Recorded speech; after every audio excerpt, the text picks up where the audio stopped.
අයිබෝන් ඔන්න අද අපි මේ වීඩියෝෙන් කතා කරන්නේ මේ වෙනකොට මිඩ් රේන්ජ් එකේ තියෙන පොපියුලර් ස්මාර්ට්ෆෝන් එකක් විදිහට හඳුන්වන්න පුළුවන්ගෙන මෙන්න මේ Redmi Note 10 Pro එකේ full review එක. ඉතින් මේකේ full review එකක් විතර මම අරන් එන්න ලෑස්තුනේ මොකද මෙන්න මේ ස්මාර්ට්ෆෝන් එක මේ වෙනකොටත් මම දවස් 10කට වැඩිය පාවිච්චි කරලා තිනවා. ඉතින් ඒ නිසා මෙන්න මේ ස්මාර්ට්ෆෝන් එක ගැන හොඳම එක්ස්පීරියන්ස් එකක්. එහෙම නැත්නම් මගේ යූස් එක්ස්පීරියන්ස් එක ගොඩක් හොඳ මට්ටමක තියෙනවා. ඉතින් මෙන්න මේ ස්මාර්ට්ෆෝන් එක හොඳ නරක. ඒ වගේම මගේ යූස් එක්ස්පීරියන්ස් එක මොන වගේද කියලා අද මේ වීඩියෝෙන් කතා කරමු. එහෙනම් අපි වැඩි කතා නැතුව යමු වීඩියෝ එකට.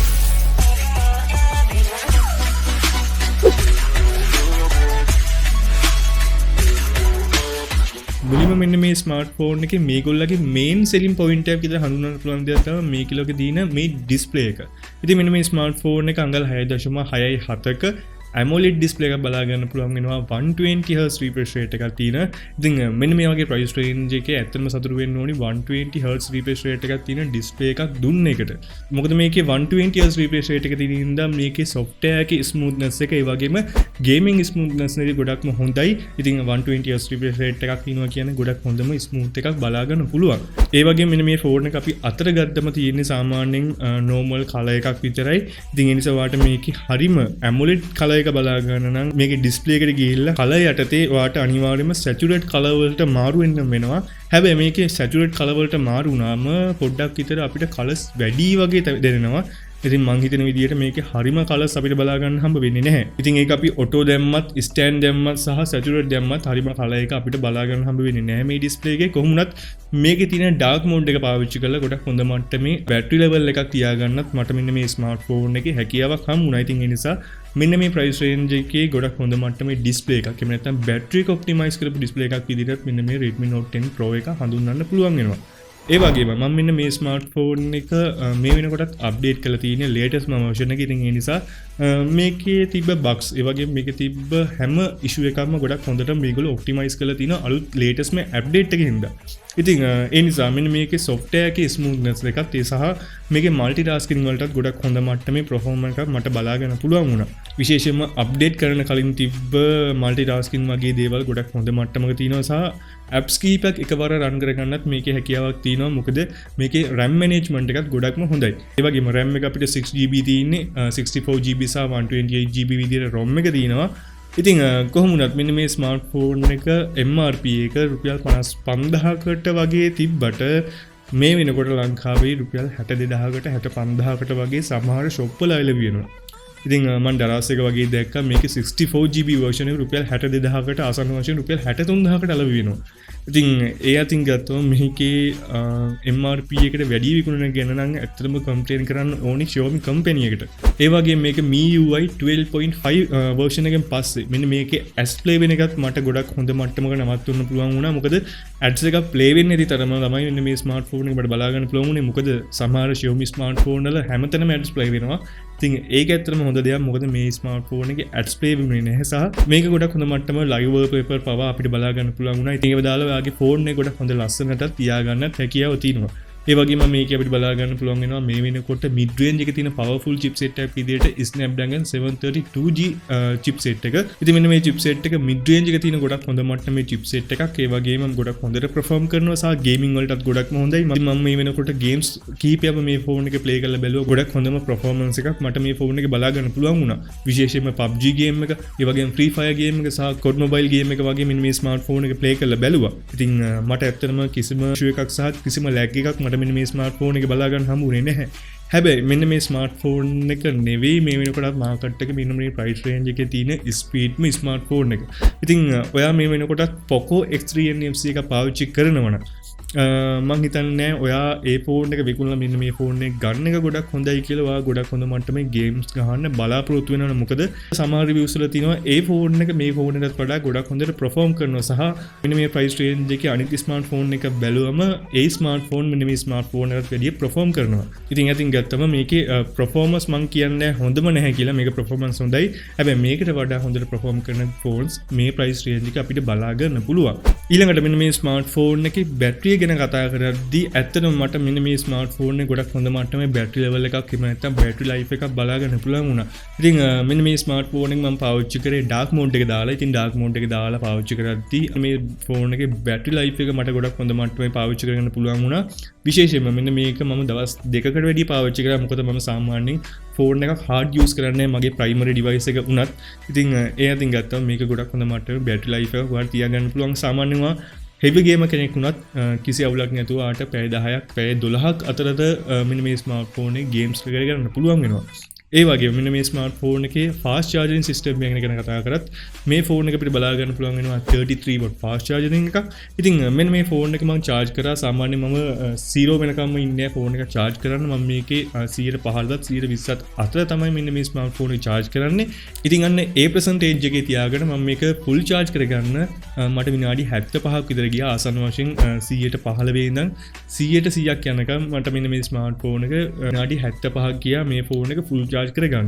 ඉතින් ඒ නිසා ගොඩක් හොඳ මට්ටමේ charging time එකක් එහෙම නැත්නම් charging speed එකක් මෙන්න මේ ස්මාර්ට්ෆෝන් එකේ බලා ගන්න පුළුවන්. ඉතින් ඔයා හිතනවා ඇති මෙන්න මේ ස්මාර්ට්ෆෝන් එක තමයි මේ price range එකේ fastම charge වෙන ෆෝන් එක කියලා. හැබැයි ඉතින් මෙන්න මේ ස්මාර්ට්ෆෝන් එක නෙවෙයි මේ වෙනකොට මාකට් එකේ fastම charge වෙන charger එක. මීට වඩා ඉක්මනින්ම charge වෙන phones ඕන තරම් අපිට බලා ගන්න පුළුවන්. කොහොමවත් මෙන්න මේකේ බැටරි එකට සහ මේකේ charger එකට මට කියන්න වරදක් නැහැ. සහ මට ගොඩක් හොඳ මට්ටමේ බැටරි experience එකක් සහ charging experience එකක් මෙන්න මේ ස්මාර්ට්ෆෝන් එකේ බලා ගන්න පුළුවන් වුණා. හොඳයි. ඊළඟට අපි කතා කරමු මෙන්න මේකේ durability එක සහ මේකේ තියෙන design එක ගැන. ඉතින් මේකේ design එක ගැන නම් ලොකු දෙයක් කතා කරන්න නැහැ. ගොඩක් හොඳ මට්ටමේ design එකක් තියෙනවා. ඉතින් මේකේ display එක අපිට සම්පූර්ණයෙන්ම Corning Gorilla Glass 5 protection එකකින් protect කරලා තියෙනවා. හැබැයි මේකේ back එක සමහර සයිට් වල තියෙනවා Gorilla Glass 5 වලින් ප්‍රොටෙක්ට් කරලා තියෙනවා කියලා. ඉතින් මගේ පළවෙනි වීඩියෝ එකෙත් මම සඳහන් කරේ මේකේ Gorilla Glass 5 තියෙනවා කියලා බෑක් එක. නමුත් මේක මම පොඩ්ඩක් රිසර්ච් කරලා බලද්දි මේකේ සම්පූර්ණයෙන්ම බලා ගන්න පුළුවන් උනේ glass back එකක් තියෙනවා කියලා විතරයි. ඉතින් මේකේ සම්පූර්ණයෙන්ම සඳහන් කරලා නැහැ Gorilla Glass කියලා. කොහොමුණත් glass back එකක් මෙන්න මේ ස්මාර්ට්ෆෝන් එකේ මේ back එකේ බලා ගන්න පුළුවන්. ඉතින් ඒ වගේම මේකේ durability ගැන කතා කරොත් ගොඩක් අය කියලා තිබ්බා මේකේ durability අවුල් සහ ගොඩක් අය කියලා තිබ්බා මේකේ durability කිසි අවුලක් නැහැ. ඒක marketing campaign එක කියලා. කොහොමුණත් මෙන්න මේ ස්මාර්ට්ෆෝන් එක පොඩ්ඩක් අපි අතින් එහෙම තද කරනකොට පොඩ්ඩක් විතර තේරෙනවා මේ ස්මාර්ට්ෆෝන් එකේ durability එක අඩුයි කියලා. ඒ වගේම සමහර රිවිව්ස් තියෙනවා මේක අඩි 4ක අඩි 3කින් වදින් පල්ලෙහාට දාද්දිත් මේ ස්මාර්ට්ෆෝන් එකේ ඩිස්ප්ලේ එක යනවා. ඉතින් හිතන්නවා සාමාන්‍යයෙන් වාගේ සාක්කුවකින් නම් ෆෝන් එක කැඩලා ඩිස්ප්ලේ එක යනවා කියන්නේ ඒක එච්චරම හොඳ ඩියුරබල් ෆෝන් එකක් නෙමෙයි. ඉතින් ඒ නිසා මේ ස්මාර්ට්ෆෝන් එකට පුළුවන් නම් ගොඩක් හොඳ මට්ටමේ බෑක් කවර් එකක් දාලා පාවිච්චි කරන්න. මොකද මෙන්න මේ ස්මාර්ට්ෆෝන් එකේ ඩියුරබිලිටි එක තියෙනම් ගොඩක්ම ෆේල් වෙලා තියෙනවා. ඉතින් ඒ නිසා ඔයාට මෙන්න මේ ස්මාර්ට්ෆෝන් එක පාවිච්චි කරනකොට ගොඩක් හොඳ මට්ටමේ බෑක් කවර් එකක් දාන්න අමතක කරන්න එපා. ඊළඟට මෙන්න මේ ස්මාර්ට්ෆෝන් එකේ ෆින්ගර්ප්‍රින්ට් එක ගැන කතා කරද්දී මේ වෙනකොට මම දැක්ක ගොඩක්ම ෆාස්ට් වැඩ කරන ෆින්ගර්ප්‍රින්ට් එකක් විදිහට හඳුන්වන්න පුළුවන්. මොකද මේකේ අප්ඩේටින් එකෙන් පස්සේ තියෙන ස්පීඩ් එකකට වඩා පොඩ්ඩක් ස්පීඩ් වුණා කියලා කියන්න පුළුවන්. හරියට නිකන් මේකේ ඇනිමේෂන් ස්පීඩ් එක වැඩි වුණා කියලා කියන්න පුළුවන්. ඉතින් ඒ නිසා ෆාස්ට්ම ෆින්ගර්ප්‍රින්ට් එකක් මෙන්න මේ ස්මාර්ට්ෆෝන් එකේ බලා ගන්න පුළුවන්. ඉතින් මම නම් ඇත්තටම හිතුවේ මේකේ AMOLED panel එකට පොඩ්ඩක් in display fingerprint එකක් ආව නම් ගොඩක් හොඳයි කියලා. ඉතින් කොහොමුණත් අපිට මෙන්න මේ ස්මාර්ට්ෆෝන් එකේ එහෙම බලා ගන්න හම්බ වෙන්නේ නැහැ. තාමත් අපිට බලා ගන්න පුළුවන් වෙන්නේ physical fingerprint එකක් විතරයි.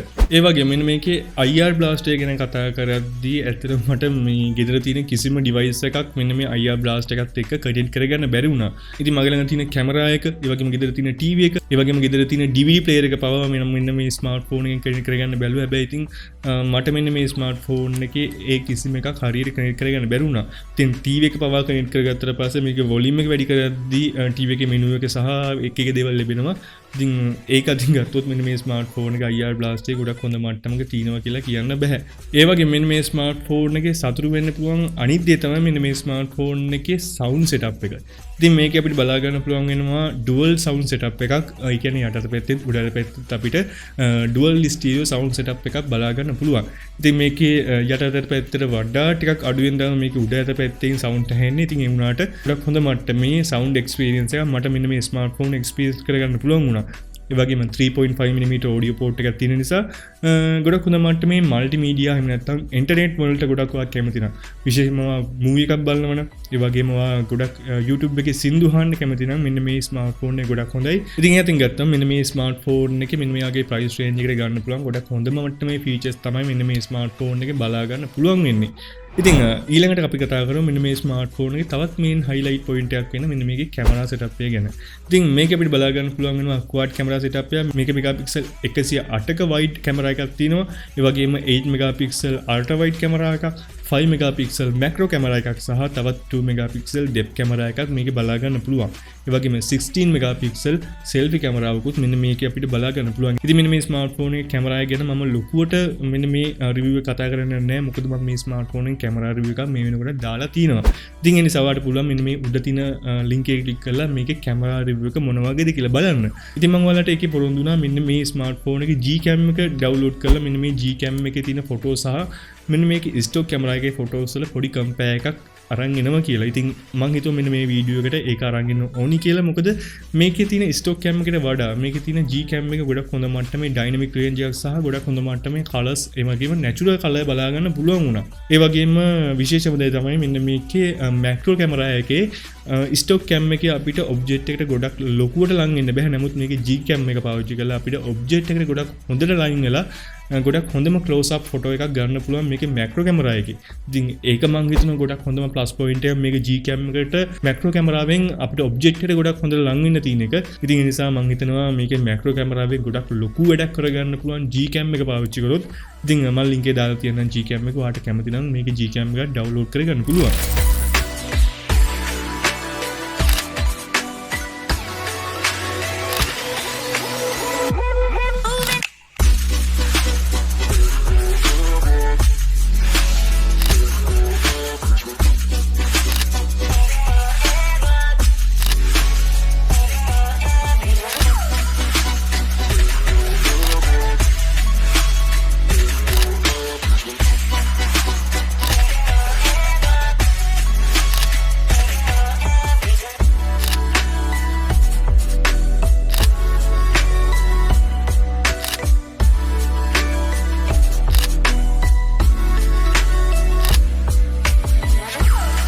හොඳයි අවසානයේ අපි කතා කරමු මෙන්න මේ ස්මාර්ට්ෆෝන් එකේ ගොඩක් අයට ප්‍රශ්නයක් තියෙන සිග්නල් ඉෂුව එක ගැන. ඉතින් මම මේ ස්මාර්ට්ෆෝන් එකට මේ වෙනකොට SIM 3ක් පාවිච්චි කරලා තිනවා. විශේෂයෙන් මගේ ඩයලොග් SIM එක, ඒ වගේම මගේ Airtel SIM එක සහ මගේ Mobitel SIM එක.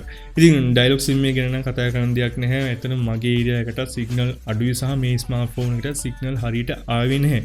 ඒ වගේම මෙන්න මේකේ Airtel SIM එක පාවිච්චි කරද්දී මට මෙන්න මේ ස්මාර්ට්ෆෝන් එකේ මගේ ෆෝන් එක පාවිච්චි කරද්දී මට ගොඩක් හොඳ මට්ටමේ 4G එක්ස්පීරියන්ස් එකක් ඒ ස්මාර්ට්ෆෝන් එකේ බලා ගන්න පුළුවන් වුණාට මේ ස්මාර්ට්ෆෝන් එකට නම් ඇත්තටම කියන්න සතුටුවක් නැහැ. මොකද මේ ස්මාර්ට්ෆෝන් එකේ 4G සිග්නල් එක තියෙන කොටත් හරියටම සිග්නල් ඩ්‍රොප් වෙනවා. ඒ කියන්නේ 4G සිග්නල් එකේ ඉඳන් සමහරවිට 2G වැටෙනවා. 2G ෆුල් සිග්නල් දිනකොට සමහරවිට කෝල් වෙන්නේ. ගොඩක් අය මට කියලා තිනවා මට කෝල් ගන්න බෑ සහ සමහරවිට මට ඇලර්ට්ස් පවා එනවා මට කෝල් ඇවිල්ලා තිනවා කියලා එක. ඉතින් ඒ අතින් ගත්තොත් මෙන්න මේ ස්මාර්ට්ෆෝන් එකේ සිග්නල් අවුලක් තියෙනවා කියලා අනිවාර්යයෙන්ම කියන්න පුළුවන්. හැබැයි මේකේ Mobitel SIM එක පාවිච්චි කරද්දී නම් මට කිසිම ප්‍රශ්නයක් තිබෙන්නේ නැහැ. ගොඩක් හොඳ මට්ටමේ ස්මූත්ලි සිග්නල් එකක් මට මෙන්න මේ ස්මාර්ට්ෆෝන් එකේ බලා ගන්න පුළුවන් වුණේ සහ ගොඩක් හොඳ මට්ටමේ ඉන්ටර්නෙට් ස්පීඩ් එකකුත් මට මේකේ Mobitel SIM එකේ බලා ගන්න පුළුවන් වුණා. ඉතින් හරියට තියෙන දෙයක් හරියට කියන්න ඕනේ. ඉතින් මේකේ Mobitel SIM එක පාවිච්චි කරද්දී මට කිසිම සිග්නල් ඉෂුව එකක් තිබෙන්නේ නැහැ සහ Airtel SIM එක පාවිච්චි කරද්දී නම් මට මේකේ සිග්නල් ඉෂුව එක බලා ගන්න පුළුවන් වුණා. කොහොම වුණත් ඔයාලට සමහරවිට මෙන්න මේ ස්මාර්ට්ෆෝන් එක මේක අනිත් පැත්ත වෙන්න පුළුවන්. ඉතින් ඒ නිසා ඔයාලට මෙන්න මේ ස්මාර්ට්ෆෝන් එකේ සිග්නල් ඉෂුව එකක් තියෙනවා නම් අනිවාර්යෙන් පල්ලෙහාන් කමෙන්ට් එකක් දාන්න. මොකද එතකොට මෙන්න මේ ස්මාර්ට්ෆෝන් එක ගන්න කෙනෙක්ට මේක ගොඩක් හොඳට වැදගත් වෙන හින්දා. ඉතින් මම හිතනවා Xiaomi ආයතනයෙන් මෙන්න මේකට මේ ඊළඟ අප්ඩේට් එකෙන් පවා මේකේ සිග්නල් ඉෂුව එක පොඩ්ඩක් හරි හදාවි කියලා. මොකද මේකේ සිග්නල් ප්‍රොබ්ලම් එක ගොඩක් හොඳට මට දැනෙච්ච දෙයක්. ඒ වගේම මෙන්න මේ ස්මාර්ට්ෆෝන් එක මම අයිමත් කියන්න කැමතියි මේ ස්මාර්ට්ෆෝන් එකේ MRP එක රුපියල් 55000ක් වුණාට මේකේ අලෙවි වෙන්නේ සමහර තැන්වල රුපියල් 60000කට රුපියල් 65000කට වගේ. ඉතින් මේකේ 8GB RAM version එක ආවොත් අඩුම තරම රුපියල් 75000කට රුපියල් 80000කට විතර මෙන්න මේ ස්මාර්ට්ෆෝන් එක මිලදී ගන්න පුළුවන් වෙයි. ඉතින් මම හිතනවා Xiaomi ආයතනයත් එන්න ඒ දේ හරියට බලාවි. මොකද හරි තැනක නැත්තම් ලංකාවේ හැම තැනම මේකේ MRP එකට මෙන්න මේ ස්මාර්ට්ෆෝන් එක විකුණුවොත්. ඉතින් ඒක ඇත්තටම මිනිස්සු මුලා කරන දෙයක්. මොකද MRP එකට මෙන්න මේ ස්මාර්ට්ෆෝන් එක කොහෙවත් හරි තැනකට මිලදී ගන්න හම්බ වෙන්නේ නැති හින්දා කොහොමුණත් මෙන්න මේ ස්මාර්ට්ෆෝන් එක ලංකාවේ රුපියල් 55000කට මිලදී ගන්න පුළුවන් නම් ගොඩක් හොඳම ෆෝන් එකක් විදියට හඳුන්වන්න පුළුවන් වෙනවා. ඉතින් මෙන්න මේ ස්මාර්ට්ෆෝන් එක නැත්නම් Redmi Note 10 Pro එක ඔයා ගන්න බලාපොරොත්තු ඉන්නවද? ඒ වගේම ඔයා තමත් මෙන්න මේ ස්මාර්ට්ෆෝන් එක පාවිච්චි කරනවද? අනිවාර්යයෙන්ම ඔයාගේ අදහස සහ ඔයාගේ එක්ස්පීරියන්ස් එකක් පල්ලෙහාන් කමෙන්ට් එකක් කරන්න. ඒ වගේම ඔයාට මෙන්න මේ වීඩියෝ එක හිතෙන දේවල්, ඒ වගේම මෙන්න මේ වීඩියෝ එක ඔයාගේ යාළුවන්ට බලන්න ෂෙයා කරන්නත් අමතක කරන්න එපා. ඒ වගේම ඔයා තමත් SL Section YouTube channel එක subscribe කරලා නැත්නම් පල්ලෙහා තියෙන අතු පාට subscribe button එක click කරලා ඊට හැපෙතෙන් තියෙන bell icon එක click කරන්න. එතකොට මම මේ වගේ වීඩියෝ එකක් දාපු ගමන් ඔයා ළඟට notification එක ගෙන ගන්න පුළුවන්. ඒ වගේම follow කරන්න මේ Instagram එකේ Facebook එකේ.